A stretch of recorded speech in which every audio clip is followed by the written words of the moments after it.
Hello everyone, आप देख रहे हैं चैनल अमीन इन्फो।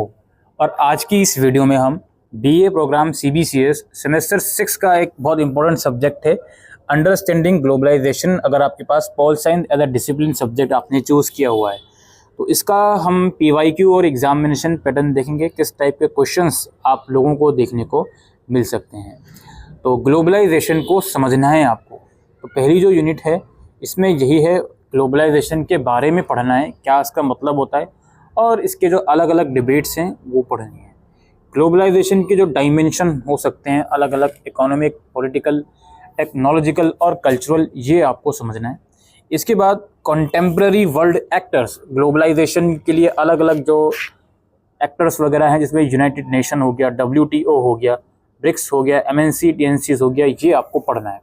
इसके बाद थर्ड यूनिट इसमें है, इसमें कॉन्टेम्प्ररी वर्ल्ड इश्यूज़, अलग अलग जो इश्यूज़ होते हैं ग्लोबलाइजेशन से, जिसमें ग्लोबलाइजेशन, इसमें ग्लोबल इन्वायरमेंटल इशू हो गया, इसमें ग्लोबल वार्मिंग हो गया, बायोडाइवर्सिटी हो गया, रिसोर्स स्कार्सिटी हो गया यानी कि रिसोर्सेज की कमी, ग्लोबल जस्टिस हो गया और इंटरनेशनल टेररिज्म हो गया। तो ये जो सब्जेक्ट है ना, ये बहुत आसान तो मैं नहीं कहूँगा, उतना आसानी से मैं कह दूँ अगर आसान है तो वो अच्छी बात नहीं है, लेकिन इस सब्जेक्ट को बहुत ही स्मार्ट तरीके से पढ़ोगे तो आराम से पेपर आप करके आ सकते हो। देखो, एक तो कोई भी यूनिट आप उठाओ पूरा उसको कीजिएगा, या अगर पूरा नहीं भी करना ना तो कोई भी यूनिट आप उठाओ, कम से कम अगर यूनिट 2 के अंदर 4 टॉपिक्स हैं तो भाई 3 टॉपिक्स अपनी मनमर्जी के पूरे कर लो जी। यूनिट 1 पूरा करके जाइएगा, भाई ग्लोबलाइजेशन क्या होता है, इसके डायमेंशन क्या होते हैं वो ज़रूर करके जाइएगा। यूनिट 2 को कम से कम 3 टॉपिक ज़रूर से करके जाइएगा, और यूनिट 3 में आपके पास अगेन 3 टॉपिक्स हैं, कम से कम 2 ज़रूर से करके जाइएगा।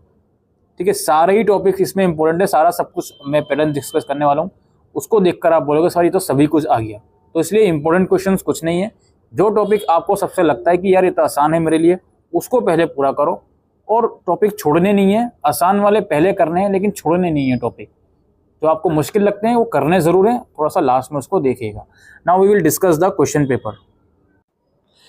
तो पेपर दोस्तों एज यूजुअल 75 मार्क्स का आएगा, और पूरा पेपर या तो इंग्लिश में दीजिए या हिंदी में दीजिए। 8 में से 4 क्वेश्चंस आपको करने होंगे। पहला क्वेश्चन देखिए, व्हाट इज ग्लोबलाइजेशन? वैश्वीकरण क्या है?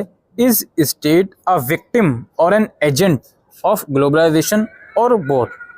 क्या राज्य वैश्वीकरण का शिकार है या एजेंट है या दोनों है? ये आपको बताना है। ग्लोबलाइजेशन की वजह से स्टेट के ऊपर क्या इम्पैक्ट पड़ा बेसिकली वो बताना है आप लोगों को। इसके बाद है explain complex interdependence in the context of various dimension of contemporary globalisation. इसमें आपको बताना है समकालीन वैश्वीकरण के विभिन्न आयामों के संदर्भ में जटिल परस्पर निर्भरता की व्याख्या कीजिए। यह आपका डायमेंशन वाली यूनिट में से क्वेश्चन आया हुआ है। इसके बाद है इन 12th WTO मिनिस्टीरियल कॉन्फ्रेंस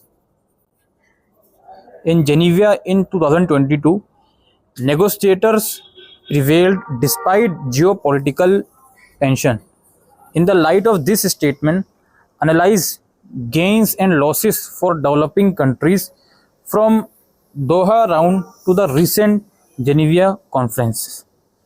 तो ये WTO का क्वेश्चन जरूर है, लेकिन बहुत ही आपसे एप्लीकेशन बेस्ड ये क्वेश्चन पूछा गया है। 2022 के जिनेवा में 12वें WTO मंत्रिस्तरीय सम्मेलन में वार्ताकार भू राजनीतिक तनाव के बावजूद प्रबल हुए। इस कथन के आलोक में दोहा दौर से लेकर हाल ही में जिनेवा सम्मेलन तक विकासशील देशों के लाभ और हानि का विश्लेषण करें। इसके बाद है ecology has been a major casualty in the process of globalisation comment. वैश्वीकरण की प्रक्रिया में पारिस्थितिकता प्रमुखता हताहत हुई है, टिप्पणी कीजिए। इसके बाद critically analyse the role of UN in contemporary world politics. समकालीन विश्व राजनीति में संयुक्त राष्ट्र संघ की भूमिका का आलोचनात्मक विश्लेषण कीजिए। Then what do you understand by global warming and climate change?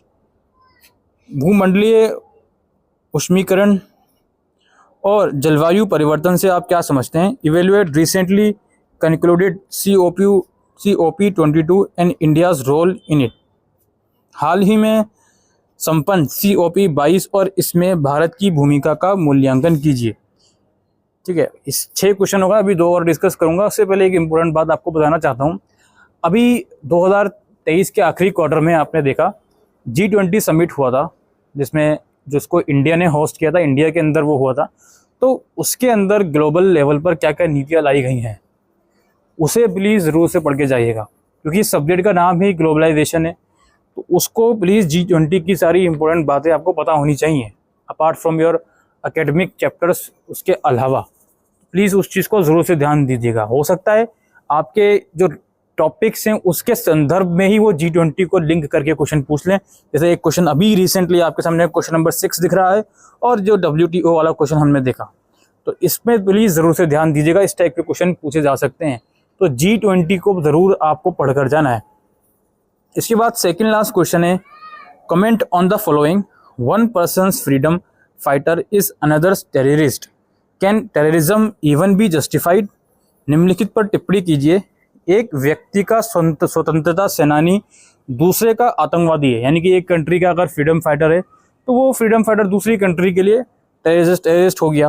क्या आतंकवादी को कभी जायज़ ठहराया जा सकता है, ये आपको बताना है। ठीक है, और right a short note on any two, जिसमें ह्यूमन डेवलपमेंट इंडेक्स, मानव विकास सूचकांक, न्यू इंटरनेशनल इकोनॉमिक ऑर्डर, नई अंतर्राष्ट्रीय आर्थिक व्यवस्था, कल्चरल डायमेंशन ऑफ ग्लोबलाइजेशन, वैश्वीकरण का सांस्कृतिक आयाम, और एंटी ग्लोबलाइजेशन मूवमेंट, वैश्वीकरण विरोधी आंदोलन। तो इस तरह से इस पर्टिकुलर सब्जेक्ट में क्वेश्चंस पूछे गए हैं। तो आप देख सकते हो ग्लोबलाइजेशन के ऊपर भी क्वेश्चन आया हुआ है, चाहे इसकी डायमेंशन हो, कल्चरल डायमेंशन के ऊपर क्वेश्चन पूछ लिया गया, UN के ऊपर, WTO के ऊपर क्वेश्चन पूछ लिया गया है।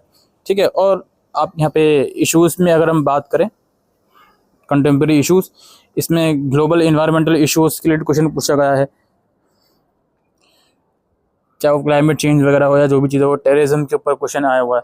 ठीक है, तो यहाँ पे देख सकते हो आप, इसमें से 2 पार्ट यहाँ कवर हो रहे हैं, 2 पार्ट यहाँ कवर हो रहे हैं, और ऊपर दोनों ही पार्ट कवर हो रहे हैं, डायमेंशन वाला भी और मीनिंग वाला भी। तो इस तरीके से दोस्तों इस पर्टिकुलर सब्जेक्ट का पैटर्न बनेगा।